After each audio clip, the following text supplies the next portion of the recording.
Good evening. Welcome to another edition of the DMV Daily Radio Show. I'm your host, Hassan Giordano, a.k.a. Mr. Politics, back in the building today. And we got a juicy one today. We're going to talk about all things political and a little bit of other things, legal things thrown in there in the mix as well. Definitely we're going to get into a part two of the discussion we were talking about the other night, because it just keeps getting worse and worse, it seems like, for the top elected officials down there in Virginia, as Governor Northam looks to be not the only elected official who is dressed up in blackface back in the day. And with the sex scandal allegations getting more detailed by the day regarding Virginia Lieutenant Governor Justin Fairfax, we may see all three of the statewide elected officials in Virginia tossed out of office in the coming weeks. Remarkable. I don't think it's ever been done in the history of America. Not saying that it will in this particular case, but it could. With 76% of Americans approving of President Trump's State of the Union address last night, at least according to CNN, we want to hear what you had to say about the address that former Speaker Newt Gingrich says was monumental and historic in nature. I don't know what happened to this damn speaker. We also want to talk about the murder trial that was going underway here in Baltimore regarding a great young man down there, former bartender who everybody knows was killed down at the Royal Farms, South Baltimore. That trial with the mother, the boyfriend, and the son, they were picking a jury. Apparently it took too long, so the judge, Finn, actually postponed it until late March. So hopefully our learned attorney, Avid Bates, will come up in the studio today and we could talk to him about that. Definitely want to talk about that. And another issue, $275,000, the next annual salary for this new police commissioner, who, even if he's not confirmed by the Baltimore City Council in the coming weeks, he will still get the 1 year salary of $275,000. And he can get a 3% raise on top of it, and even more raises depending on performance. So he is the Ray Rice of police, it seems like. He's getting incentive bonuses like football players are getting. Did the Board of Estimates hearing go on today? Yep. It was approved unanimously. Unanimously or? Unanimously. So Jack Young and Joan Pratt didn't Jack said sustain. that he didn't see it as a big deal. He felt like that's the type of money you pay somebody to come in here and fix the messes that we have, even though him nor the mayor get paid that much. The only person who gets paid more than the police commissioner now is Sonia Santelises, who makes about $300,000 for the school system. Visit Baltimore's chief exec, Al Hutchison, earns $312,000. Our state's attorney makes roughly about $275,000, I think, between $250 and $275. So he is one of the top three highest earners here in the city of Baltimore, and guarantee that. And then if we have some time, I do want to talk about this, and I've kind of gotten away from it. There was a correctional facility in New York that had absolutely no heat, had no electricity for days at a time. Fortunately, people came in there, they protested. You can hear the news when they were outside that the inmates inside were banging on the thing as a protest in and of itself, banging their cups and other things on the thing so you could hear it. But activists over there in New York brought this to their attention. That wasn't New York, right? It was in New York. Mandisi is in there. Yeah, I think Mandisi is in that from Love and Hip Hop is in that facility. Nah, that's not he's in a federal facility. I don't think that was a federal. You sure he's not in that facility? He may Somebody be. was saying that he was in that facility. Really? Well, it doesn't matter who's in it, to tell you the truth. I mean, I don't care who's in it. Nobody should be subjected to those type of conditions. And I don't give a damn if you're in jail, but you're awaiting trial, or whatever the case may be. You are not supposed to be subjected to subpar, inhumane conditions like they were being subjected to. So we want to talk about that and get into that. I've been waiting. The only reason I haven't talked about it, I've been waiting for somebody who was intricately involved in that protest and in covering that in New York to get back to be a part of the program. We like to have people who are directly involved in that, talking to our listeners as opposed to us just kind of speculating on what's been going on. But definitely want to raise that issue, and hopefully we'll bring that program to your attention as well. And again, tomorrow, don't forget, tomorrow we're going to be joined by SEIU 1199 political director Ricard Jones is in the building as we talk about the fight for 15. The House hearing on the fight for 15 and the raising in the minimum wage is on Friday in Annapolis. We're going to talk to Ricard Jones tomorrow night about that legislation that's pending in Annapolis. And then the Senate bill is happening later in the month. I think it's the 20th or the 22nd. But we'll talk about all that tomorrow with Ricard Jones. And then on Friday, of course, back to our election 2020 coverage, we'll be talking with 12th district candidate Kelly Cross is in the building. Definitely I need to reach out to Christopher Irvin to have him in as well. And then we have two remarkable young ladies that come on next Friday who are running in the 10th and the 7th council district. So definitely want to stay tuned for those programs. But before we get into our program, as always, got to let you know that this program is brought to you by those fine sponsors such as the stellar legal team known as the Bates and Garcia Law Firm, specializing in criminal defense, real estate, and bodily injury cases, and not specializing in getting here on time. Of course, Bates and Garcia is Maryland's legal dream team, so make sure you contact them today for your free consultation. 410-814-4600 is the number. Tell them DMV Daily sent you and referred you.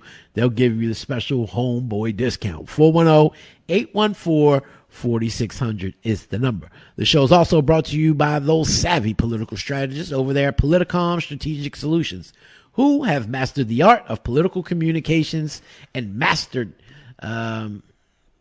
why does this always do this? Right when I'm in the middle of reading, who have mastered the art of political communications and got people elected to office since the 1970s. If you're thinking about running for office here in 2020, make sure you give them a call today. Get your campaign set up. You need that website. You need that integrated social media sites. You need podcasts. You need video production. You need a campaign plan in order to ensure success. Politicom Strategic Solutions has got you covered.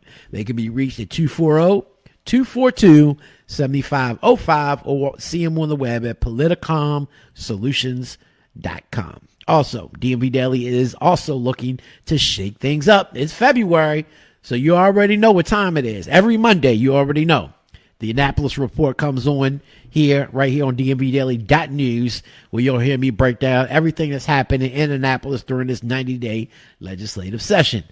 And, of course, yesterday, we dropped the premiere of Law and Disorder with Ivan Bates, which last night I heard that Ivan had a wonderful program with a young man named Corey, who was a part of the first podcast released from Law and Disorder, who's a part of Bates and Garcia's law firm.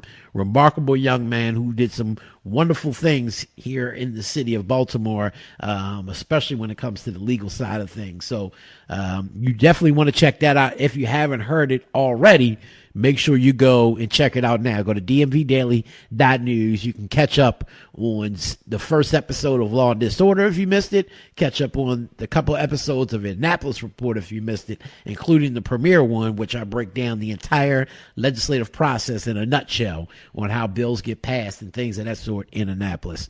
If you want to host your own live stream radio show or get us to produce your own podcast, whether it's daily or you want one each and every day, weekly podcast, or just once a week, make sure you give us a call. 443-294-3900 is the number, or email us at info@dmvdaily.news. And I got to tell you, it's not expensive at all. Like I tell people all the time, it's less than, if you smoke cigarettes, it's less than you buying a pack of cigarettes every day. It's less than the BG&E bill you pay or the cable bill you pay each and every month to get your show produced or your podcast produced by DMV Daily Media Group. But it's also not free, right? We're not here to deal with handouts, right? It's a business. And people got to realize that, podcasting is relatively new. It's not, it's not old, but it's not brand new either. So it's actually podcasting and live stream radio and television, the likes that you see here on DMV Daily, is the wave of the future. It's taken over terrestrial radio, which you'll hear on the radio dials, that you hear in your car, as well as television in some aspects. And so you want to be a part on the front end of that. But, while it's not as expensive as, if you went over to a radio station or a television station to do a production there, it's also a cost to it. So, I love y'all. I understand we all have personal relationships, but ain't no homeboy. I mean, I give you a discount as it is, especially with Black History Month and the discount we give. We can't do it for nothing, right? My producers have to eat. And we got to pay the lights bill. We got BG&E around here. Absolutely. We got bills to pay. And Lisa Harris Jones and Harris Jones Realty is not coming up off that rent each and every month and want to hear, well, you got all them shows down there, damn it. And, you better come up with some money to pay this rent each and every month. So, and they've given us the discount. Definitely shout out to them. They're in Annapolis right now as lobbyists, one of the best lobbying firms in the state of Maryland. Definitely, if you want somebody to do your lobbying for you in Annapolis or in City Hall, definitely want to reach out to them and contact them. They are one of the best in the business, and they're attorneys as well. So they do some legal things as well, but our attorneys are Bates and Garcia. Sorry. But also, we're gearing up to launch the much anticipated Value My Vote 2020 podcast, which of course you'll be able to hear each and every week. We talk about everything in the 2020 elections, whether you're running for city council, mayor, council president, comptroller, Congress. We'll be talking one-on-one with all of the candidates running for office, getting their viewpoints on why they're running, the issues that they're running on, who they are, their backgrounds and stuff. Maybe they should have did Value My Vote in Virginia. We wouldn't have the mess that we're sitting in right now, but we'll definitely be breaking all of that down. We'll be bringing in political analysts and reporters from around the city and around the state to help out with that, to get into those conversations that we go back and forth on as we get deeper into the campaign. And then, of course, the political pond with Mark and Hassan is still set to be launched as well. And I think we're going to launch that in March. So we're going to launch a different one produced by DMV Daily each month as we roll them out. And then, of course, you want to make sure that you stay tuned to all of them. You can hear all the shows air 24/7 at dmvdaily.news, where you can also check out our podcast and listen to them via iTunes, TuneIn, Stitcher, and Google Play, or watch these programs at Facebook Live, YouTube Live, and Periscope at DMV Daily News, all one word, DMV Daily News, with the @ symbol in front of it. You'll be able to see us anywhere at any time. And be sure to subscribe to our YouTube page and like our Facebook page. Don't forget, DMV Daily is currently also in the process of putting together our first live streamed town hall on Monday, February 18th, President's Day, from 5 to 8 p.m. at Union Baptist Church, 1219 Drew Hill Avenue. Our President's Day Public Safety Forum will be local stakeholders from across the city. We're talking about people from OSI, elected community leaders, people who are dealing with public safety in a multitude of different ways. We're going to talk about how we will reform the criminal justice system, how we get better in terms of policing and holding our police accountable in this city and moving forward, so we don't continuously have 300 plus homicides each year, that quality of life crimes go down and things of that sort. So you definitely want to be a part of that. It'll be a live stream broadcast, so even if you can't make it to the church, you'll be able to tune in right here, dmvdaily.news, or on any of our sites, Facebook, YouTube, Periscope, and the likes, to be able to look and listen to that live as that goes on. Again, that's February 18th from 5 to 8 p.m. at Union Baptist Church, 1219 Drew Hill Avenue. We want everybody involved to be there because, again, this isn't a bunch of politicians talking to talk. We want the community and the experts and the leading community leaders to be able to offer up their solutions to the problems that exist here in the city of Baltimore. Now, if you want to be a part of today's program, of course, as always, you can call us 410-819 2370 is the number. Again, 410-819-2370. If you want to chime in to the broadcast and talk about what's going on. Or you were watching us on Facebook. Bobby Moore, I see you. What's up, man? Kahan, Jason, oh, you already here. Donna, Jackie Addison, we see you. Shorty Davis, make sure you tune in right there. You can put in your question, your comment right there on our feed, and we'll be able to get with you. So today we're going to talk about a few things, and I want to hear from you, the listeners, as well. We want to get into this conversation about what's going on down in Virginia and what you thought about the State of the Union. So I learned an attorney's on his way. He'll be here shortly and briefly. So right now it's me and you.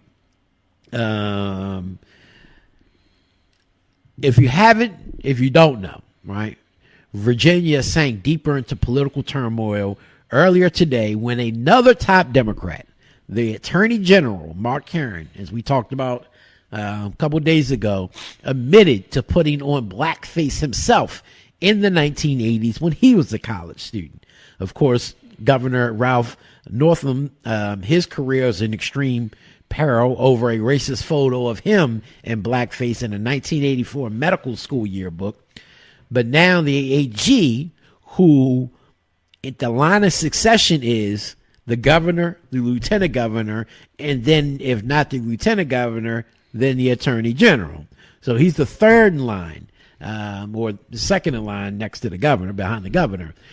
He issued a statement saying that he wore brown makeup and a wig in 1980 to look like a rapper during a party as a 19-year-old at the University of Virginia.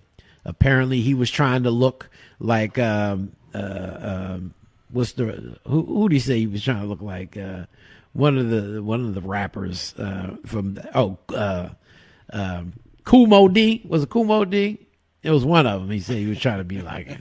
It was just despicable. But anyway, he said that in the days ahead, he wants to have an honest conversation and discussion that will make it clear whether he can or should continue to serve as Attorney General. Now, the 57-year-old Attorney General issued a statement after rumors of it had circulated. See, this is the thing. People think that he did this proactively, right? That he got in front of this because he knew about it. Now, mind you, he was one of the main ones calling for the resignation of Governor Northam to resign from office because of his troubles in the past week or so regarding his blackface.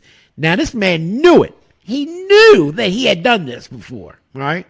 Never said nothing. But apparently, on Capitol Hill, a picture had circulated about him and this picture of him in blackface back then. All of a sudden, this came out of the blue. Now, that's what I understand. Same thing with Northam. You mean to tell me this is in a yearbook and nobody even knew about this for the past 30-something years? And he's run for political office. Like, opposition research, that would be the first thing you go after. Now, all of a sudden, this picture surfaces of the Attorney General, who, again, isn't no, overnight sensation. He's been in politics himself. So, and he was actually planning to run for governor in 2022 in Virginia. I guess those plans have been put on hold. Aspirations gone. But the disclosure further roils the top levels of Virginia government. Now, the Democratic Lieutenant Governor, of course, Justin Fairfax, African-American, 39 years old, who will be next in line if Governor Northam were to resign because he can't be impeached and forced out because it's not an impeachable offense. And the Republican Speaker of the House already said that they're not going to offer up indictments or impeachment. So if he's confronted and he resigns, then the lieutenant governor will be next in line. But he was confronted with uncorroborated allegations of sexual misconduct himself earlier this week. Of course, he denied those accusations, and he called them a political smear. He said that there was a consensual sexual encounter with the young lady who herself is an attorney. actually she kind of similar to his wife in terms of resembles his wife. Her name is Vanessa Tyson, a fellow at Stanford University and an associate professor at Scripps College. She said, and she detailed and came out earlier today, because again, when the lieutenant governor won election, right before he was sworn in, he won in 2017, was going to be sworn in 2018. She came out with these allegations to the Washington Post, who could not find corroborating evidence or any evidence of him doing this with anybody else, so they couldn't run with the story at the time. They chose not to. So, but she's never shied away from, saying what she's saying now. She came out today to say that it did happen, in fact, that back in 1994, during the Democratic National Convention, that they went back to the room and they got to kissing. And next thing you know, she says that he forced her to have oral sex. Now, I'm gonna be honest with you, and stay with me here. I understand forcible rape and somebody forcing you on top of you to have sex. What I don't get as a man is, how do you force somebody to have oral? Because I'm going to tell you something. I'm not going to force somebody to put their mouth around my thinking the whole time they're going to chop my stuff up. They're going to bite it and I'm going to be decapitated. Like, that's just, no. You know what I mean? I just, look, I'm not denying what this woman's saying. I don't know what's going on. Nobody knows except those two, apparently, at this point. But nonetheless, I think people are going to take that more seriously in terms of whether there's actual evidence or not, because of the Me Too movement and because of how many women have been sexually assaulted in this country. Many of them have suppressed those issues, who have suppressed those things for years. And people ask, this happened in 94. Why is she just coming out now? Now, mind you, there's a lot of women, and she said this herself in a detailed account, that she felt embarrassed and ashamed that this happened. And so she kind of pushed it down, deep down inside of her, and kind of went on with her life to be the successful woman she is today. And then others question, I saw on social media, well, if that's the case, why bring it up now when you know that this kind of shame, especially in the position that you are, kind of may hurt your future career, whatever it may be, because, Justin is a rising star in the Democratic Party. Still, you don't tell somebody when and when they can't, reveal what happened to them. There's clearly pain that she's dealt with for however many years. And so now the question is, and thank you, Tommy B, the lieutenant governor resigns. Now the governor, here's the big play. If the governor resigns tomorrow, and then right before the lieutenant governor becomes governor, he ends up having to resign, and then the attorney general is forced to resign before, then you have 3 empty statewide spots. Now, how that is, I'm sure, I know the Maryland Constitution back and forth, but I don't know the Virginia Constitution like that. But I would assume that the next in line would be the Speaker of the House. Much like it is nationally. In most governing documents, it would be the speaker. And or a special election is called and held, or the members of the General Assembly, the House and the Senate, would then thereby have to, if they don't have special elections, would then have to have an election themselves amongst the members to elect members to fill those vacancies. But the governor could resign tomorrow. Fairfax could get in as governor, and then it could come out about him being actually happening with this young lady. So then he would have to resign. And then if the attorney general had to resign anywhere in that time period, then you got just a whole shit show in your hands. So anyway, that's where we stand in Virginia right now. She hired an attorney, by the way. Oh, I'm sure. She hired Stormy Daniels' attorney. Oh, yeah. Lord. She hired. Is it that lady who does everybody's stuff? Not ladies. No, not you talking about Gloria. No, not Gloria. God, no. Remember she had a male lawyer. Oh, Stormy Daniels. From Trump. Oh, yeah, okay, all right. Trump. I thought you meant that female lawyer who represents all those ones. No, you Anybody talking about can just Gloria jump up. Aldridge. Yes. Yeah, no. Oh, she's a nuisance. Sure, Lord. But that's kind of, and I'm as a journalist, you kind of, so you don't. I mean, phrase this just right. You don't. You don't ask for things like this. You don't pray for it. You don't even hope stuff like this happens. But in a journalistic standpoint, that sensationalism is what drives newspapers and drives media, right? So, when stuff like that happens in your neck of the woods, so to speak, your beat that you're assigned to, you kind of like pounce on it because like this could, some of them write for awards. I've never been one to write for awards. I do it and again, I'm not a traditional journalist either. But I don't write for whatever awards journalists get. There's many different ones, but you want to get the information correct first and foremost. And then you want to be able to get it out to as many people as possible. All right. Now, mind you, back in the day, I didn't always care about getting everything factually correct. I just wouldn't purposely lie. Now, I had to learn over the years that you still need to corroborate and, call sources and be able to double check and fact check and stuff like that. And so, I think that's the real divide. And I got to say this, between bloggers and traditional media. And I don't take anything away from bloggers because I consider myself a blogger. But a lot of bloggers want to sensationalize stuff. So they're only worried about the hits. They're not worried about fact checking. They're not worried about what this is going to do to somebody's career, their livelihood, whatever the case. They're worried about how many hits I can get, right? Whether their website is driving the hits and they get money off of it or whatever the case may be. And, when you really love something like journalism, like I love journalism. I love it now almost as much as I love politics.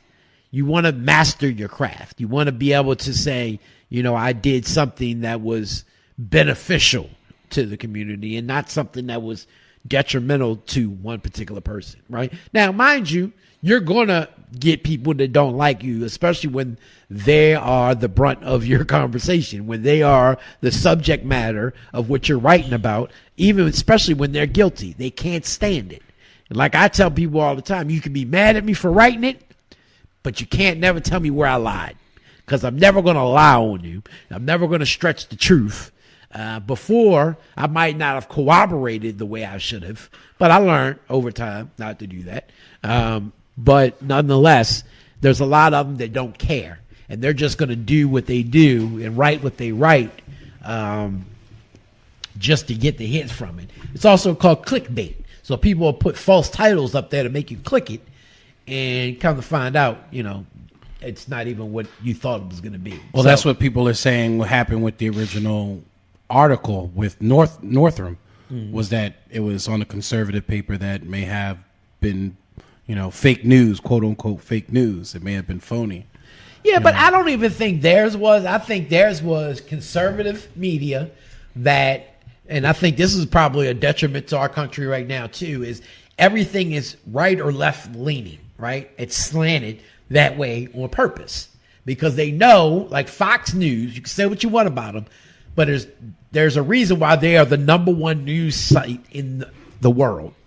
Because they have mastered the art of conservatism and that conservative analog that drives their news. They don't care about balanced journalism. Yeah. They can say fair and balanced all they want. That shit ain't close to being fair and balanced. Yeah. But they also know that pays their bills. Yeah. That conservatives from around the world tune in, and liberals. And because look, I tell people all the time, I'm going to watch it. I'm going to watch shows that I wouldn't typically agree with because I want to know what the enemy's talking about, right? Yeah. So I'm going to pay attention to it. I happen to like Fox because Fox gave me an opportunity to be a political analyst for them.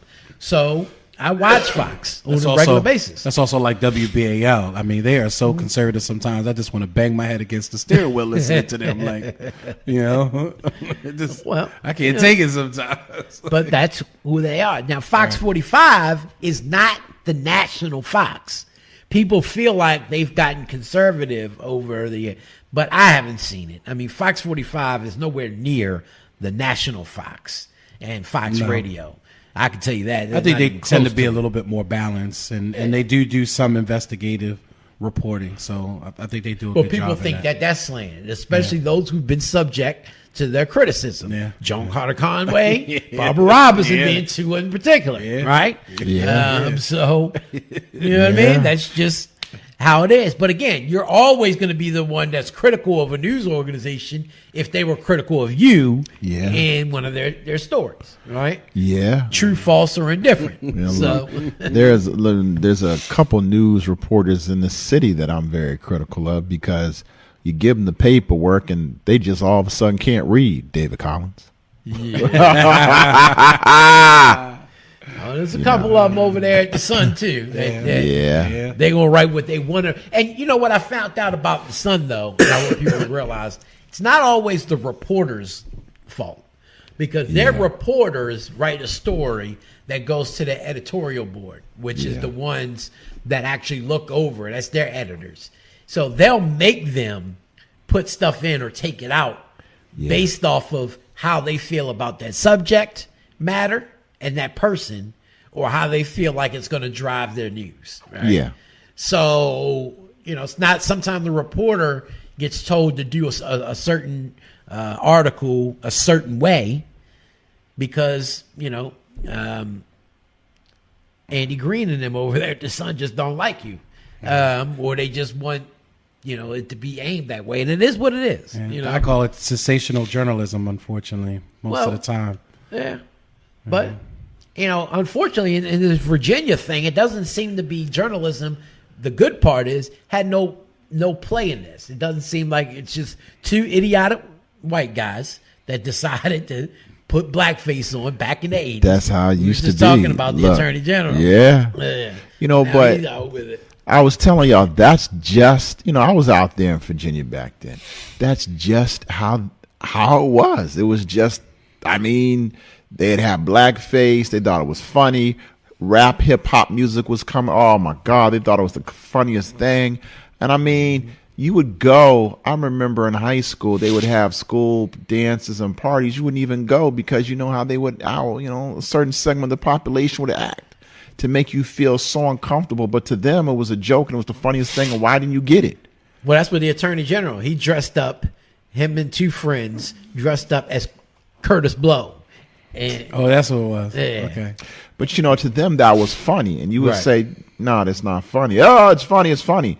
Now, 30 years later, is it funny? Exactly. It ain't funny no more, is it? Yeah. And this is what kills me with this guy, because he even had a press conference and put out a press statement stating like he was getting in front of it, right? Now, mind you, just days ago, he was talking about the governor. You got to go. You got to resign, right? You did this blackface. And he knew that he had done this himself, right? He knew he did it. He came out today as if he was getting in front of it. But the only reason he did that because rumor had got back to him that people in Capitol Hill had the actual picture. Ooh. So now he wanted to get out in front of it as if, my guilty conscience is killing me. I want to let y'all know, nah, motherfucker, you only did that because you knew they had that picture of it. So instead of them releasing it first, you try to get out in front of it. So now, both of them are in hot water. But I almost wonder if people are going to be like, you know what? I don't know. I don't think Virginia voters, I ain't going to say all Virginia voters. Let me retract that. I don't think a certain part of Virginia in their voters would care about them doing that, right? Because they probably did it their damn self. Oh, no, it was very, everybody did it back then. So they're going to be like, I don't see nothing wrong with it. But I think for the black and African American voters, it's their opportunity to have their voices heard. Right. Because, look, one of the reasons I'll never forget, the second I left Virginia at 17, never to return, because I I was not a fan of living down there during those time periods. It just was not right. You know. What? You wouldn't go back now? Nah, I'm in Baltimore. I'm good. I've lived longer in Baltimore than I have lived anywhere in my entire life. I mean, you know, you still always have friends and things like that, but, you know, just the mentality back then was totally different. Totally different. Breaking news, huh? Oh, go ahead. Breaking news. If you want $5,000, federal agents are offering you that for information leading to the arrest of 3 men alleged to be members of the largest East Baltimore drug crew. They indicted 16 members, but 3 of them are on the loose for selling over 280 grams of cocaine and marijuana. And ATF and the federal agents are offering $5,000 for 3 men who they're looking for. So if you want to know, if you know where they're at and you want to snitch and you need $5,000, it is, you know, right now they might not need it because it's tax return time. Tax return time. They living high on the hog right now. They'd have tried during the holiday. But I don't know, because many people haven't gotten the federal back yet, right? Yeah. Especially if you claim a kid, you can't get that back to the middle of February. They won't even release them until closer to the end of February. So $5,000. I ain't gonna put the brothers' names out there. I mean, that's on them, you know. But before we get into Trump and the State of the Union, I want to know about this. How in the world does a murder trial that's ongoing, that they're picking a jury, all of a sudden the judge says, you know what, all right, we're going to postpone that to March.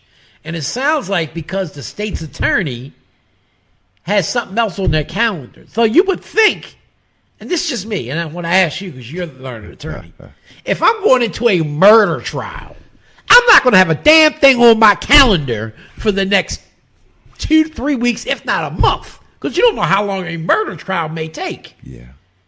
It's only been 3 days, and they're talking about, oh, it's gone on too long. I got something else on my calendar the next week. So does this typically happen? Like, what's going on with this? You know, in January, there was a new judge who's in charge of criminal in Baltimore City. And this judge has denied postponement requests left and right. You know, the case was in today, first time with Tony, and the judge was like, oh, no, postponement request denied. Our person was out on the street and we needed a postponement to see for an expert to look at something. And the judge says, well, you know what, come back tomorrow from yesterday to today, and that's your 1 day postponement. So this has totally knocked everybody off their feet. There was rumor, though, that the state didn't have their medical examiner. And this was a way to grant the postponement. I don't know. You know, I wasn't in the courtroom. You know, I do know all the attorneys. The attorney for the state, Cheryl Atkins, is a really, really good attorney. We were actually hired the same day in the state's attorney's office. Actually, I think I was there a week before her in the state's attorney's office. She's one of the most, you know, she's a very, very good trial lawyer. So I mean, I don't know. For all we know, the judge could have specially set some of her other trials and something happened. Obviously, something was going on, you know. One of the things that I did want to talk about is someone here, and they talked about it, the prisons up in New York where they didn't have any heat, the electricity was shut off. And I mean, you talk about cruel and unusual punishment. Mm-hmm. I mean, did you see the video with them banging? Mm-hmm. I mean, we were talking about it when we came into this program. And it was during the time that we had the Arctic freeze. Yeah. Mm-hmm. Yeah. Man, that is beyond crazy. So temperatures were frigid. I mean, they were extremely beyond, cold. I mean, they just sitting in there. Come on now. Especially in a facility like that's mostly concrete and steel. Yeah. I mean, the thing that I hate is like, oh, yeah, well, you know what? I'll fix it later. I'm going to go home. No, man, you can't go home. We got to fix this. Because no matter what you may think, these are people. These are humans. And they don't deserve to be there. Well, you are right, though. He may be there, Jason. It is a federal detention center. Oh, it is a federal detention center. Yeah, I thought it was a state one. So, no, that's a federal. From what I understand, that's where it really kind of got heavily exposed because Mandisi was in there.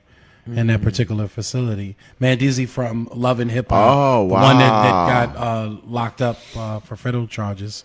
Is he at that one? Yeah, from I what I would understand, I think he's in that facility because I think he's going back and forth. I think he's getting ready to be released soon. Oh, wow.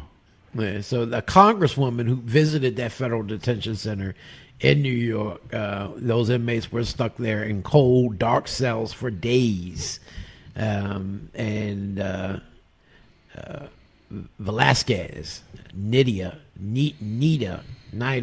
I don't want to mess it up, but she said that this is America and everyone has rights. She came to visit there. It's a metropolitan detention center in Brooklyn. Where these violations, human right violations happened.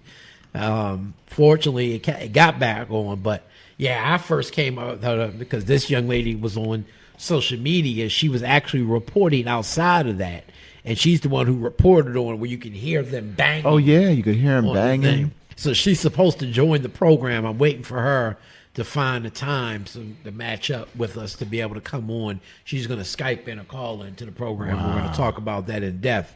But the lawyers with the federal defenders filed a motion Thursday in federal court last week on behalf of an inmate, asserting that Sanchez, who suffers from asthma, had been left to freeze in a short-sleeved jumpsuit in the dark. And the court papers say that jail officials have taken no steps to provide him with an oxygen mask, clothing, blankets, or access to any habitable location that will mitigate his health risks. So lawyers say in addition to heat, the outage has knocked out power to the computers that inmates would use, because they use them to check their emails with their families and attorneys. They request refills of the prescription medications or all that. So all that was shut down. Can you imagine just sitting in there in the dark And with the cold and what it was, and it's the concrete. I mean, come on now. One of the things within the federal system, I will tell you this: the federal judges will get on the Bureau of Prisons to figure out what happened. I have a strong feeling someone's going to lose their job up in New York based on that. And God forbid if someone has any serious medical issues and something transpires, they could mess around and be charged behind this stuff. I mean, you just can't do that. It's a federal system. It's a federal institution. It has the money to go ahead and fix it. I don't understand that. I just don't comprehend that in any way, shape, form, or fashion. Yeah, it's ridiculous. But we do have to talk about. Did y'all see the State of the Union last night? Yeah. I don't know which one was worse, the Super meeting. Bowl or the State of the Union. Well, according to the former Speaker of the House, my main man, Newt Gingrich, he says that it was monumental and game-changing. He says specifically in an opinion piece that every time he sends an opinion piece to the media, he always sends it over to me, and I never really post them, but I may need to post this one. Every once in a while, he says, a speech is so effective and powerful that it changes the trajectory of history. And President Trump's 2019 State of the Union address was that kind of speech. He says people who haven't seen it need to go watch it. You can't just read it. He says that it was just that wonderful of a speech. I don't know what the hell State of the Union address he was watching, but it wasn't no monumental game-changing thing of me, to be quite honest. One thing I took from, two things I took from it is, so apparently his speechwriters made it to be wanting to be bipartisan, kind of give an olive branch to Democrats, and but they did it in such a way that some of the phrasing, the wording, not from as a speechwriter and as somebody who likes communications, I always look at and listen to how it's worded, how it's phrased, and stuff like that, body language and stuff. And so one of them that stuck out to me was a line that says that we must reject the politics of revenge, resistance, and retribution, and embrace the boundless potential of cooperation, compromise, and the common good. a hell of a that's a line that I would love to use for a client, right? Right. But coming from Donald Trump, Right. just did not hit the mark at all. Didn't. Like, this guy is the furthest thing from it. And then he ran his paragraphs together. I mean, he somebody should have put a break in there somewhere for him to understand that you're starting a new paragraph. Yeah. New topic, new subject. Like, No, and then he says, if there's going to be peace and legislation, there cannot be war and investigation. It just doesn't work that way. And that was hilarious, especially given the fact that Robert Mueller is investigating him right now. His companies are in the midst of an investigation by the Southern District of New York, and House Democrats are going after him, his cabinet, and his taxes, and everybody else in the administration. It almost sounds like I got this one from watching Morning Joe's. They compared it to that line in thinking to when Richard Nixon said that he believed that the time had come to bring the investigation and other investigations of the matter to an end, talking about Watergate, that 1 year of Watergate is enough, right? Which was hilarious to somebody now when you realize that Watergate took him down. right. Right. Oh yeah. It's almost like history repeating itself. It's real. I mean, Oh, damn it, I think I just got a virus. there are a lot of people who had to look at that State of the Union address, and that was the president's opportunity to make sure that they get their message. And he wants to talk about unity. He wants to talk about all the things that Democrats have been saying he needed to do.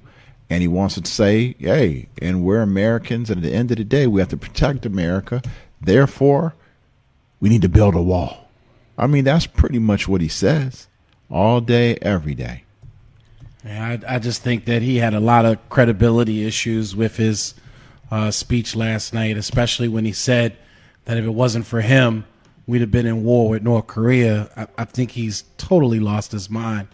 And for us to be able for us pulling out of the Cold War Treaty, I think is a really dangerous game that we're playing. And you can see the difference between how President Trump operates and how President Obama operated.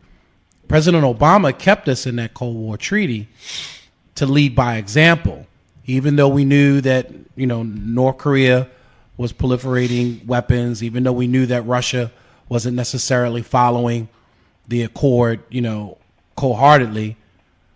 We still led by example, and we were able to go to the world and say, look, we need to make sure that we're not proliferating these weapons and, of mass destruction, you know what I mean? And really kind of rally the world to kind of get on board with this. And in some cases to put pressure on people like North Korea and Russia. But I think by us pulling out of this Cold War Treaty is a dangerous game, especially, you have Russia testing supersonic missiles, or hypersonic missiles, you know what I mean? And we're not prepared for that. And he's talking about spending billions of dollars to try to get us up militarily and arms wise. So now we're back in a, Cold War arms race again. That's a very dangerous game that we saw back in the day, especially when you had things like the Cuba Missile Crisis and, children underneath their desk in the school, because they didn't know exactly what was going to go on as far as the conflict between Russia and the United States, and we were in the brink of war. I think that, this current president's foreign policy is probably one of the worst foreign policies ever. The getting rid of NAFTA and starting a trade war with China and sitting there saying that, we're going to, start building things and start doing things better. I was talking to somebody last night who's actually from India, and we were talking about what's going on in Africa and with China currently.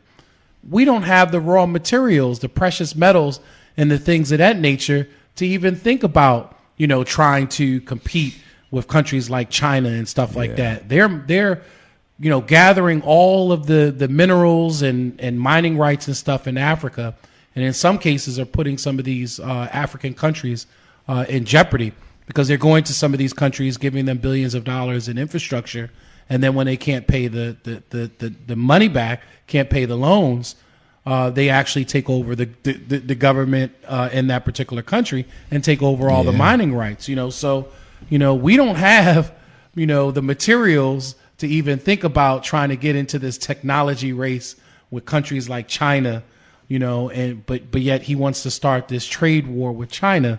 And I don't think that, again, his foreign policy has been the best for America, and is really going to put us in jeopardy in the future.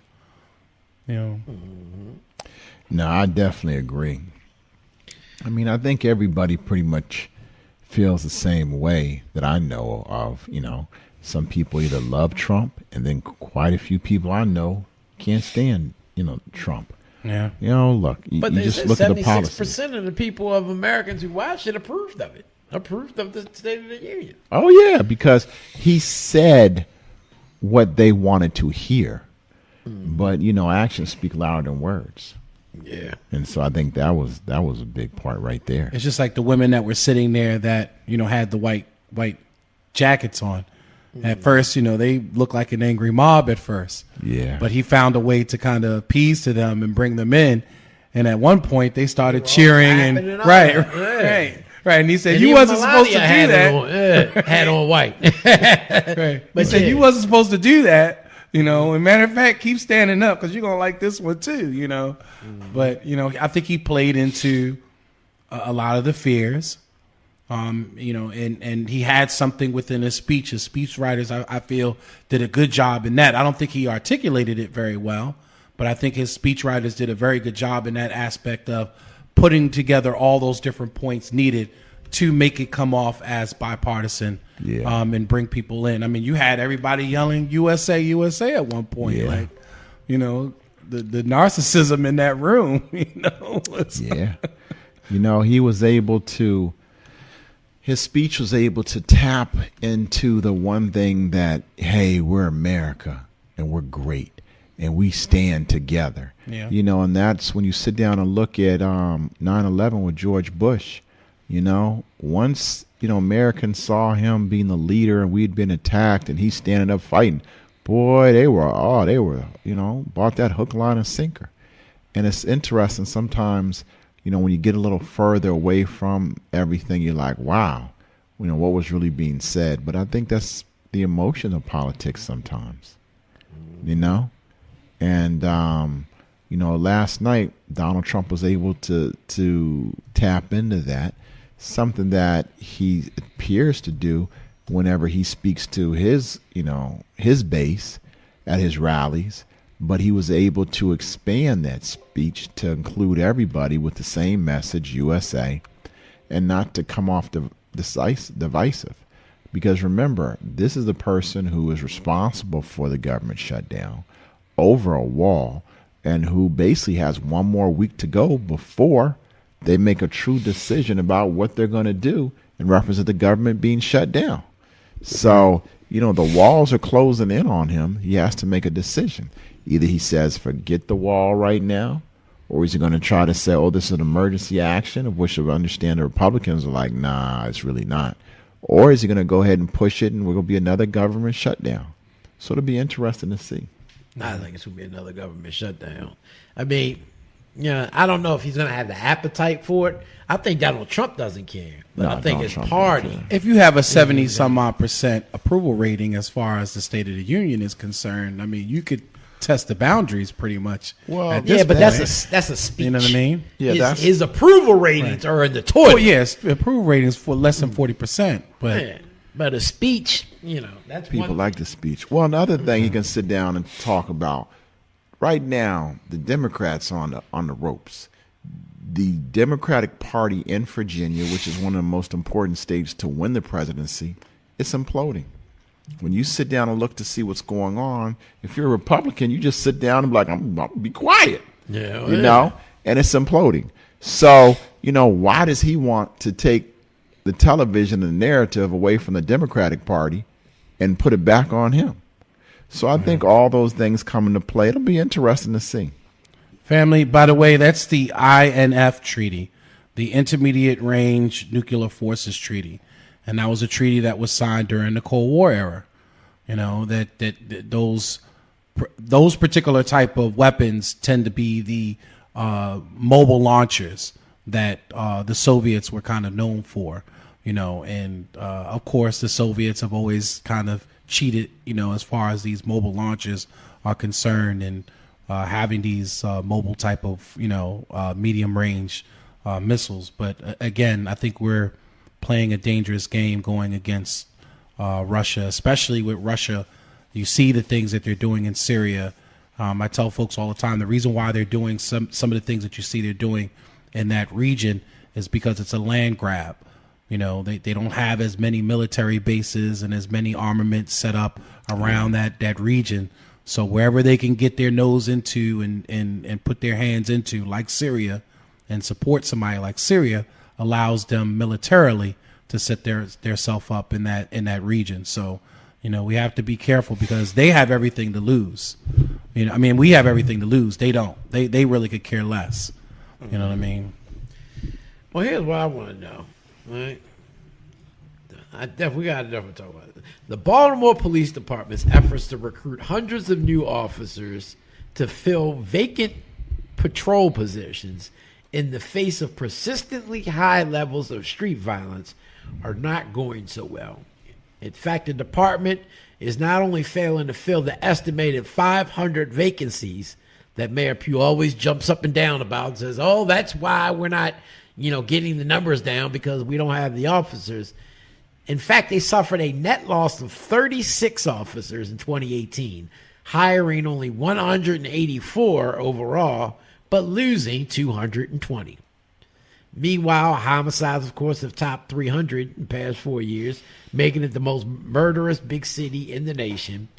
And the mayor, Catherine Pugh, has consistently pointed to this being a problem, and yet has refused to has declined to comment on these numbers.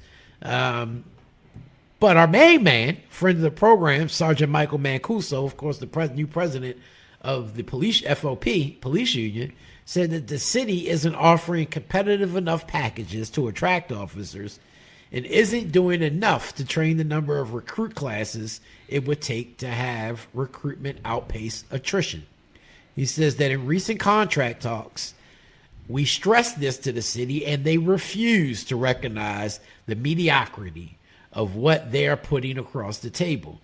He says it's not just in the salaries, but in regard to many working conditions that could have been improved.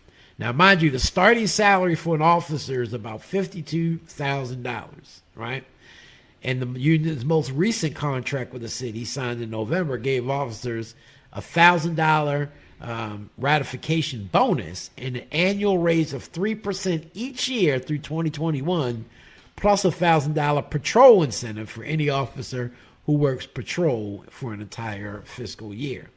My question is, you're only getting $52,000 starting officer, but you're going to pay this damn man just coming in from New Orleans $275,000 with a 3% increase in bonuses based off of, I've never heard an elected official or appointed position getting bonuses based off of crime. Hey, you know what? He was in demand. And when they viewed him as a superstar, you had to pay the superstar. But that's the same thing that they said about Dr. Anthony Batts, that he was supposed to have been the best of the best. Had went to Harvard, Kennedy, law, and studied up there, policing policies up there. He was supposed to be the best of the candidates around the country, and he turned out to be an utter failure. And I'm sorry. I still think that this is going to be the same thing. And then he leaves the city, you know, rich, you know, and has built his wealth up, because that's $250,000. That's a lot of money. Wait, the state's attorney makes $250 a year. So I mean, when you look and we at know it, she ain't doing her job as well. So You know, I'm not going to comment on that. But what I will comment on is, look, the police deputy commissioner designate Harrison was happy where he was, so he didn't want to leave. Right. They came to him. They viewed him as the top person. He didn't really, to me, I think he just probably walked in there and interviewed. But out of all the departments in the country, he's the one who's had a number of these experiences. Do I think that for him, that he said, look, if you want me, I'm going to uproot myself. I'm going to uproot my family. I'm going to stop my career. Well, then you're going to have to pay me this number right here, and this is what I want. Yeah. And I can't be mad at him. But I think for a city that's in it, look, if he can cut the overtime, he's paid for himself and then some. Right. I think what's going to happen to me, my whole thing, I'm not upset about paying him $275. Shoot, if he cuts the crime down and shaves the money off the overtime, he's easily worth the $300. And I think he may be able to save us some money as far as the implementation of the consent decree is concerned, because the consent decrees are very expensive. And I've looked over around the country of different cities and agencies that have had a consent decree, and just trying to figure things out and implement some of the retraining that's necessary to be in compliance with the federal government is expensive, for these cities. So, he knows a lot of the trials and tribulations of implementing a consent decree. So maybe he can save us some money in that aspect, and maybe even be able to implement it faster. I give it credit for that, because he has experience in the consent decree. Yeah. But he gets $275 off the break, even if the council doesn't confirm him. Well, that's he because gets the 1 year contract off the break. That's because he resigned. Mm-hmm. And so, I mean, look, think about, if you're sitting there and you see what they did to Fitzgerald, you're like, oh, you want me to come up there? Right. Oh, well, you have to pay me to come up there. But here's what I've always had an issue with this city and how they hire their police commissioner. They immediately get 5-year contracts, right? Mm-hmm. So I don't know the verbiage of how it's written in, but for the most part, that's built in. Like there's no getting out of that, right? It's usually a golden parachute. Right. And here's the problem. Catherine Pugh may not be mayor till the end of next year. Right. Yeah. Right. So he just served 2 years tops. Right. Then a new mayor comes in and says, hey, you ain't really working out for me, buddy. Right. You got to go. Or I want to do somebody homegrown. That was my whole intent. Like we spoke to several council members that they would rather have a homegrown. If they become mayor, they may be looking at a homegrown approach. So think about it. You've earned over those 2 years $550,000. But now you're getting 3 more years of almost over $900,000 that you'll be paid for without having to do a damn thing. Yeah. Because now we got rid of you, we got to bring somebody else. And that almost shackles a mayor. Because if I'm coming in as mayor and I'm saying, I don't really like you or what you've been doing the past 2 years, I got my own person I want to bring in. Right. Or you part of the baggage of the old administration. Right. Then I'm looking at it like, but if you leave and I bring in somebody else, now I got to pay you $700,000 in a parachute. Which we're doing to Davis, which we're doing to Bats. We're still paying for Bats. We're still paying for Are we Davis. still paying? I thought we were finished paying for Bats. No. Well, I mean, we might have reached the limit. Yeah. We might have reached. Yeah, I think his. We were paying ended. for him when he left, though. We were, but still Davis. To me, when I look at this, one, it's going to take him at least 3 years for you to begin to see some of the fruits of his labor, regardless.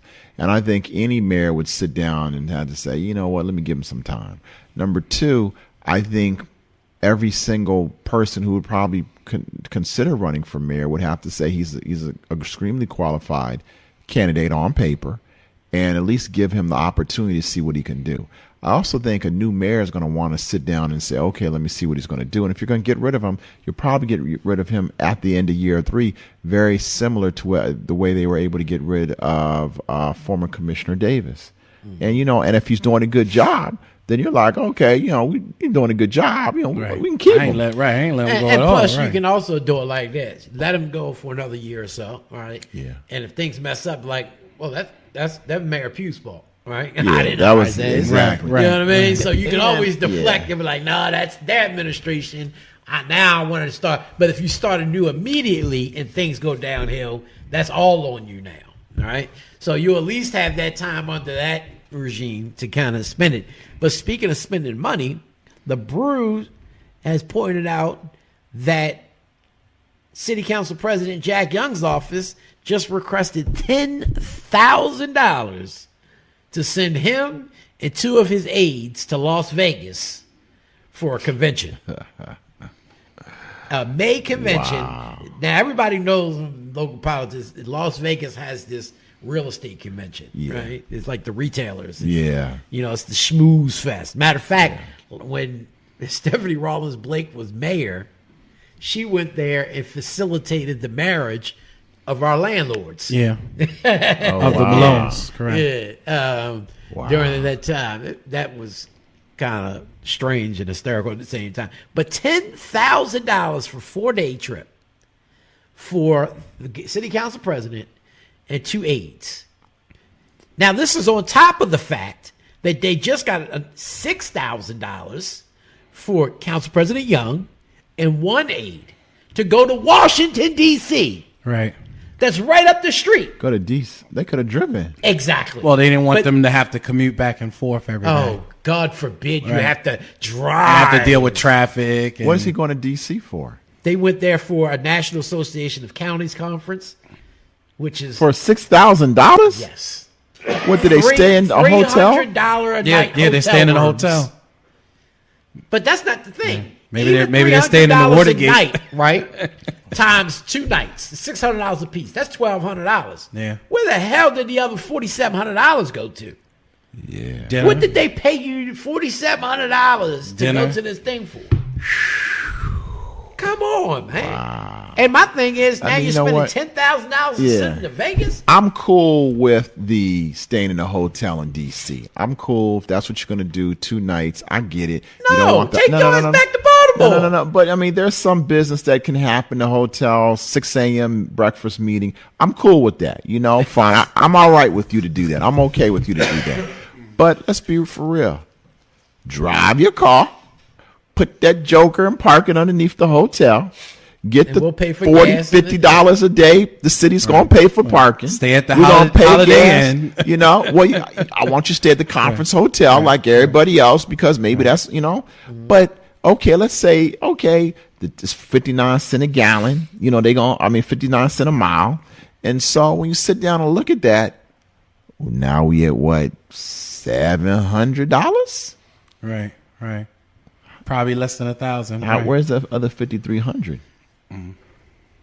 It's ridiculous. Wow. And now you're getting double that to go to Las Vegas, right? Now, man, Vegas, mind you, you have the plane trip and you have the hotel, but $10,000. And I want people to realize this. This ain't their money. This is the taxpayers' money. Correct. You always crying broke, but if you look at it, that's why I love Fern and the Brew over there because they always dig in, and that's the investigative reporting at its finest, in my opinion. But yeah, you know, you getting that type of money, spending that type of money on elected officials who are already making 6 figures as it is, right? Yeah. And some of that could be I don't possibly written off. I mean, you know what I mean? If you went on a business expense with your own dime, couldn't that necessarily be written off? well, they got campaign finance accounts. If it was me, you want to do all that, use your campaign money and do that shit. Right? Don't be doing it on the taxpayer's dime, but then you crying broke when we need kids, when we need after school activities, we need rec centers. You crying broke, but you spending $10,000 here, $20,000 here, $6,000 here to go to conventions to do nothing but play around. Half the time, don't no real business get done there. You just going there just to be seen and heard. Right? Yeah. Come on, man. Be for real. You know, speaking of the police department issue and the recruiting issue, so I've talked about this before. You know, they have some serious issues there, and unfortunately, I don't know if they'll ever really be able to resolve it anytime soon. They've really relaxed a lot of the hiring requirements. So what happens is what folks are doing now, and I know this for a fact because I have several friends that used to be police officers. They now work in other jurisdictions and in some cases work in other states. So it was easy for them to come in and be hired by the Baltimore City Police Department, which they send you to what's called an accredited academy. So, and they pick up the expense for you to go to that academy. Now, if you decide not to become a recruit afterwards, after you finish the certified course, then you have to pay $5,000 for your class for going to the certified academy. So what happens is a lot of times, a lot of folks are coming in from out of states and, are getting into the police department here because it's easy. It's not as hard as, applying for state trooper or applying for Baltimore County. They'll come here and allow the city to get them into the academy. And then what they'll do is while they're in the academy, they're applying for other jurisdictions and other police departments. And what'll happen is some police departments will take some of those folks straight out of that class. Other police departments will take them after 3 months. So after 3 months of you being out in the streets of Baltimore City, you have a little bit of, knowledge and a little bit of street experience. So there's not too many police departments that will take you at that point. Now, if you could make it to 6 months, which that's where a lot of them are jumping out as well. If you make it to 6 months, you've gotten out of the probationary period as far as Baltimore City is concerned. You've gotten that street cred. You've also gotten your academy paid for. It's really nothing for me to bring you into Baltimore County. I had to spend very little to bring you in. I didn't have to pay for your academy. I didn't really have to train you really as much as an officer. I'm going to show you how to do things, how we do it here in the county. But as far as police experience is concerned and police knowledge is concerned, most of that stuff has been gotten out of the way. And that's what's happening. A lot of these guys, I've had some really good friends, white friends as well, that have been police officers. Matter of fact, a really good friend of ours in Irvington that used to be the beat officer in our community that left. And he said, why would I want to stay here in Baltimore City and have to deal with, the elements of Baltimore City, the violence, the crime, things of that nature, when, there's a dozen agencies that will take me at this point, at my 6 month point. And a lot of the officers that we were watching that were beat officers that were coming in and out of Irvington were leaving out the same way. They got their 3 months in, 6 months in, and they were gone. So it's hard to try to keep folks. And I don't know if they could ever really kind of nip that or cut that, that from happening.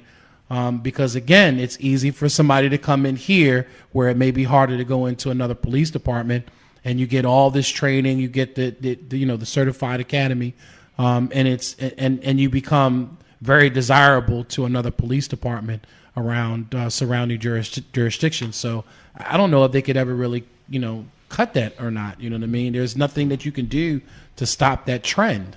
Well, I mean, I think they are talking about, I think one of the things they negotiated were some of these bonuses. And I think that's one of the ways they're going to try to do it. Like a stay-on bonus? Well, yeah, I think they have some bonuses there, and whether you're in patrol and things like that. But I just also think that you have to remove some of the undesirables that have made the police culture in Baltimore City what it is. There are some really good officers who are doing the right things. I'll never forget, I was on a community walk this summer, and there was an officer, and he says, look, and they were asking him some pretty tough questions. He's a really good officer, an officer that I had a number of cases with and really committed to the community. He was there on his day off. And he says, look, they're 20% of officers are some of the greatest, or 10% of officers are some of the greatest officers you ever want to come across. Working hard all the time. Or actually, I think he said 20%. 20% are some of the greatest you want to come across. He said, then you have 10%, they're crooks. He says, so that's 70%, depending on who they're partnered with that day. Depends on what they'll do. And that was pretty telling to have a police officer tell me that. Because he says, look, these other 70%, they're impressionable. If you put them with the crooks, then they're going to mess around and pick up the bad habits, and they're going to shortcut, and before you know it, i.e. the gun trace task force. Yeah. But if you put them with the good officers who are out there for the right reason to protect and serve the community and be a part of the community and make people's lives better, that they can do that. So what that tells me is we need to find a way to increase that 20% to 30 to 40 to 50, 60, 70, 80, until we've done what we need to do to really change the culture of the police department. Because my question to you is, when are we going to finally be able to change the culture of the police department? Are we going to be able to do it with this police commissioner in 2 years, 3 years, 5 years? I mean, if you look at this, he's coming from the outside. He doesn't have any allegiance to anybody, and his job is basically going to be to come clean it up, fix it, be the hammer, and keep it moving. I think a You lot want of to that's clean hard it to up. do. You Yeah. want to clean it up? Give them what they're giving Harrison. So I want a freedom of information request, right? Give 'em- Listen to this. So he comes in, he gets his choice of chief of staff and 8 top lieutenants, right? Oh, wow. That he wants around him. His starting salary, $275,000. Daryl D'Souza, Kevin Davis, and Anthony Batts, the 3 former commissioners. D'Souza got 210, Davis got 200, Batts got 190. Now, when it comes to raises, D'Souza, same as rank and file, same as Davis, rank and file, Batts, same as rank and file. Harrison gets at least 3% a year, possibly more if he hits crime reduction and personal performance goals. He gets raises for each of those. His length of contract, 5 years, where the other ones were 4 years to 5 years, whereas though Batts was under a different one. We used to have a law that it was 6-year contracts for every police commissioner. Okay. And then they eventually got rid of that after Batts because people were complaining, like, you're giving this man a 6-year contract, the next mayor don't want him, you get Right. that. You still gotta pay him. Severance. Right. But here's with the severance. Batts only got $190,000 in severance, paid within 30 days, though. Davis got $150,000 in severance, paid within 45 days. D'Souza got $150,000 paid in 45 days. Harrison gets the balance of his contract minus any income he earns during subsequent work paid bi-weekly to him. On this is his perks. He gets a guarantee of a year's salary, regardless if he's rejected or accepted.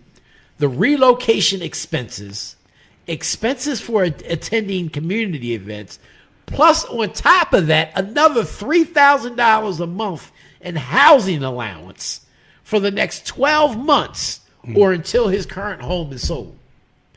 So you get a relocation expense, and then on top of that, another $3,000 a month for the next year and guess what? None of the rest of them had nowhere close to none of that, any of that. Right. So they have given this man everything. Like, house. this is the LeBron James Right, the house. of police commissioners. Right. And if he fails, we got more. Right. It's going to smell. PU is Right. going to be. We'll be looking that's for. what. Yes. We'll be looking for That's the what we're trade. thinking. Yeah. And sending them back to Cleveland. Well, look. I mean, look, he's the CEO of the Baltimore City Police Department. So basically what they're saying is you have to pay him as the CEO. What did they say? Don't hate the player, Yeah. hate the game. Look, I ain't mad at you know, getting. Right. I want to know who negotiated. I want to know his lawyer because his Yes. lawyer was really good. Right. Now, I'm gonna tell you something. I wouldn't be surprised if it wasn't his lawyer. I would think be it was just surprised him. if they just gave it to him. Right. That they He wanted probably him just so said, bad. look, Look, they wanted him To fill the gap. so bad. Yeah. Right. To fill the gap So, after and what you know happened what? with. You can't be mad at him because if you playing cards and that person needs something really bad, you're like, all right, little more. Right. Okay, bam. Right. All right, I'll give you that now. Right. They done paid the price for it. I just hope the citizens don't end up holding the bag at the end of the day. You know. Well, given the expense trips that they give all their other elected officials, I wouldn't be surprised. We're going to be holding a lot more than just the bag in the next couple of years. You know, and again, going back to the police officer thing, you were saying, how do we kind of keep them in and get them with the good ones? It's hard because you have this culture there. I remember one of my friends that, again, I have several friends that have been police officers, and we have family members. Actually, we have a family member almost 20 years in with the Baltimore City Police Department. And I remember one of my friends saying that when he came out of the academy, they're teaching things very different now. They're teaching things constitutionally, and they're being very strict on the language and how they, engage citizens. But as soon as he got out in the street and got with his training sergeant, he said, son, he said, all that shit you learned in the academy, throw that shit away if you want to survive out here. Follow me. And immediately, got into a whole different routine and a whole different culture than what he had just learned in the academy. And he figured, well, I need to follow what Sarge is saying, what my training sergeant is saying, because he's saying that in order for me to survive, I've got to follow his way, not what the academy taught me. But if I'm going to survive out here, somebody that's been out here 15, 20 years and knows better than me, I better follow exactly what Sarge is telling me. So, it's a culture that is developed, and again, sometimes refined as they go from different departments to different departments, Ladies and gentlemen, looking at the numbers, the number one show of 2019 so far, Law and Disorder with Ivan Bates, episode 1, From Cuffs to Barbed Wire, is the number one most downloaded show in DMV Daily this whole year. Wow. Oh, wow. In 1 day. Wow. Oh, So wow. it's doing good. Oh, Make shucks. sure y'all go check it out. Yeah. Law and Disorder with Ivan Bates. We got to give you the applause for that one. Thank you. This thing more than doubled the daily average.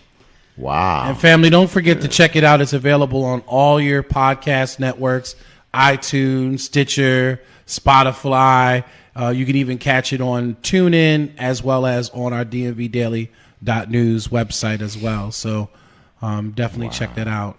Yeah. Wow, I'm definitely humbled. Wow. We knew it. So, me and Hassan believed in it. Man, Trust look, me. I gotta definitely give a big shout out to y'all. To Mr. Pierre, Andy Pierre. But Hassan pretty much was like, brother, when are you gonna do this? Yeah. And I'm running. And so, just sit down. But I think, there are a lot of people who just want to know about the criminal justice system. The podcast isn't about just making fun of anybody, challenging anybody. What the podcast is about having real people who've been involved in the criminal justice system, whether you've been charged, whether you're on the prosecutor's side, the defense side. We'll eventually have judges, people who write the policy, and just educate the listeners as to what the criminal justice system really is about. And I really think, I remember talking to Hassan, he was like, brother, this is the type of show that you really need to do that people want to know about. So I'm just very, very humbled that, people just, download Yours it got to figure out what's 20 going more, on. 20 times more downloads than even the Adnan Saeed case. In terms of it's the podcast. And that was one of our largest podcasts that we've ever had. A lot of them watched it. Right. Yeah. But in terms of the podcast, it was continuing over time. And here's more than 20 times more than that already so far. I want to let you know I had the opportunity to speak to Rabia Shadi, and she says when the HBO piece airs starting March 10th, HBO announced yesterday, starting March 10th, that there's a 4-part documentary that talks about the Adnan Syed case. And she says they will come back on her and are excited to come back onto the show to talk about the show and everything that happened. Wow. So, that's definitely going to be something that's going to happen. Wow. So I'm really looking forward to that opportunity, just sitting down talking to her. Yeah, y'all, we going to be on HBO, y'all. Family, we still have a few more minutes left. So if you want anything that we talked about today, 410-819-2370. Again, the phone number is 410-819-2370. Brother Thomas, don't wait till the last minute like you did last night. Call in now. Former Michigan Congressman John Dingell, longest serving member of Congress in American history, is in hospice care right now. Our prayers are out there. Wow. And family, if you see any show that you watch and you want to make a comment or leave, maybe have a question about a previous show, that phone number is available 24 hours. There's a voicemail system, so you can always leave your comments and your questions about previous shows that you may have seen. Just know that any comments or questions that you leave may be used in a future DMV Daily program. But it is available 24 hours a day. So, if you see this program later on and have a question or comment, don't hesitate to give us a call after hours. And if you're downtown, stop past the Horseshoe. You can see your man, son. Me and my brother broke the bank the other night. Boy, we walked out of there with thousands of dollars. Ooh, boy. That's a good feeling. A lot better than losing all your money, I tell you that. My University of Maryland Terps just got a 4-star quarterback. Oh, yeah. Lance LeGreen signed with Maryland. Shocked everybody. Yeah, he was supposed to go to Florida State. Morgan State to hire former NFL running back Tyrone Wheatley as their head coach. Yeah. Former Michigan. He was a beast. He ran hard. Yeah. So, that's a lot a great of change. move. That actually will put them, in a good position to compete. Well, they have to recruit. Yeah. They can recruit and put together the program. But at least they'll have a better program. You know what I mean? Like, I don't think they've had a real structured program that really allowed them to compete. It'd be very, very. I mean, look, the athletes and the players are there. When you look at HBCUs, the defensive player of the year is a brother who went to a HBCU. Yeah. Oh, from the Rams? Nah, he's the rookie defensive player of the year. My fault. The rookie defensive player of the year went to us with the Indianapolis Colts. Oh yeah. What's his name? Stevens or something like that. Linebacker. He went to a HBCU? Yeah.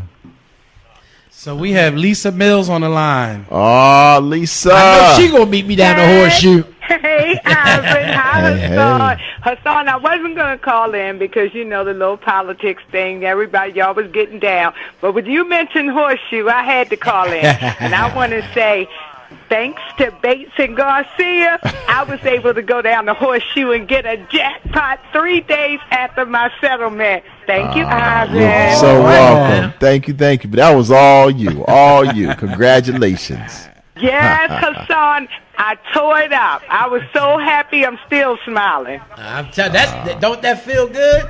Well, you hit that Lord, big money. Yes, Lord. Love you, Hassan. Love you, Ivan. See, you Jason. Love you too, Lisa. Lisa, you play the slots though, don't you? Yes, she does. I sure do. Yeah, you said you and my wife would be in good company then. I tell you. Yeah, that's the too slow. I said you and my wife would be in good company then. Well, that's what's up. I love to go with her. All right. I sure would. Okay, you guys, great job. Once again, keep doing what you do. Shout out to DMV. Bye-bye. Thanks. Bye-bye. Yeah, see, the slots is too slow for me. We might have to plan that one day. A DMV day poker night or something. Yeah. We get the roulette, the table in here. I got to bring. Oh, I ain't saying his. So you going to get us in trouble with the state now. See, look. No, you can do that. You can set up on one night, I know. We'd be like that man. They just raided his basement recently. Did you hear about that? He had a strip club in his basement. What? Whoa. Yeah. He had a strip club in his basement. He had a strip club in his basement. A man was arrested. I forget what state it was just recently. Well, this is big enough for a little strip club back there. No. And you know what his excuse? You know what his excuse was to the judge? Was he had the stripper pole in there to help women to lose weight. Well, they do got those classes. Right. That was a good excuse. Lord. Come on, counsel, let's set that up. You know what? You on your own on that one, bro.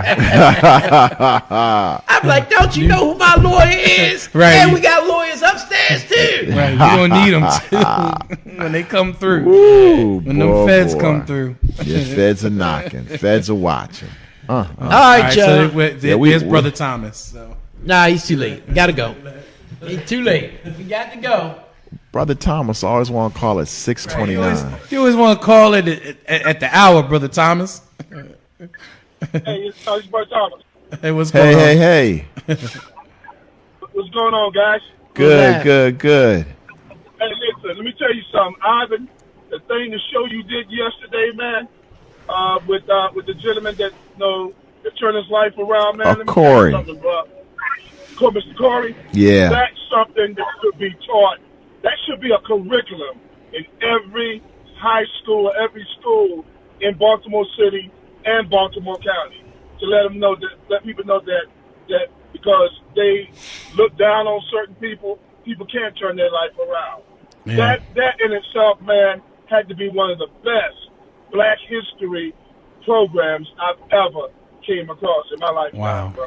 Oh, wow. Thank you. Thank you very much. I definitely will pass the word on to Corey. Corey, we worked together, and he said, "Boss, I can't believe you had me on TV like that. I was just telling about the holes." And I said, Corey, people need to hear your story. Yeah. I mean, he said things Yeah. that I didn't know about. We talk quite often. And I think, these kids think jail and prison's a game. When you get there and the first person you meet was like, "Yo, young blood, you need to have a blade." And he's like, "It's like that?" He's like, "Yeah, you 23." And they're like, "Oh, you ain't old enough to be going up in here." And I just think, understanding his mentality and what he needed to do to basically say, do I focus on 50, or do I sit out here and do what I need to do in hope of being able to get out? And hope paid off for him. And I think that was the important story. To me, what I learned from listening to Corey, go ahead. Both of you guys yesterday, both of y'all were casting sharp yesterday, man. Had the Thank black you. suit and the purple tie going on. I'm telling you, you guys were casting sharp yesterday. Well, thank you so much, my Yeah, he ain't had that sweater on yesterday. brother. Corey, don't wear them sweaters no more. He Yo, don't wear sweaters no Corey come sharp every day. Sharp. Yeah. Yeah. He came in here on a Sunday to record the damn thing. Was Yeah, sharp. sharp. Yeah. My man came up yesterday, Hassan, in a suit, man. Yeah, that's how I don't never see him outside of a suit. That's what he does. He comes, he asks questions. I mean, Corey's been really, really great having around because, a lot of people judged me for giving him a shot.